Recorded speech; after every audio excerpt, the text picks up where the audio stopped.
হাদিসে কুদসি আমি বয়ান করছি, আল্লাহ ফরমাইলা গোলাম তুমি জিকির করো, জিকির করো, করতে করতে ওলা পর্যায়ে বসিবাই তোমার সারা শরীর আমি আল্লাহ হইব।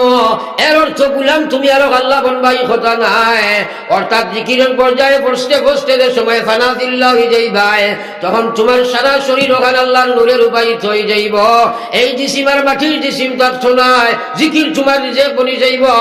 আস্থা রোগের সাথে তোমার খালি আল্লাহ আল্লাহ করবো, সুবহানাল্লাহ। আমরা আল্লাহর জিকির করি না। আরে বাবা, এই জবানিকার দিছে কে? আল্লাহ। নিজে নিজরে প্রশ্ন করো না, আস্থা জীবন আল্লাহর জবান দিয়ে কত আল্লাহর জিকির করলাম। আর আল্লাহ রাসূল সাল্লাল্লাহু আলাইহি ওয়াসাল্লাম ফরমায়েন জাদ্দিদু ঈমানাকুম, উম্মত রে তোমরা ঈমানের ময়লা পরিষ্কার করো। গুনাহ করছো, ঈমানের মধ্যে ময়লা যুক্ত হয়ে গেছে, ঈমানিকাল কালিমা যুক্ত হয়ে গেছে, তোর ঈমানে আল্লাহর নাফরমানি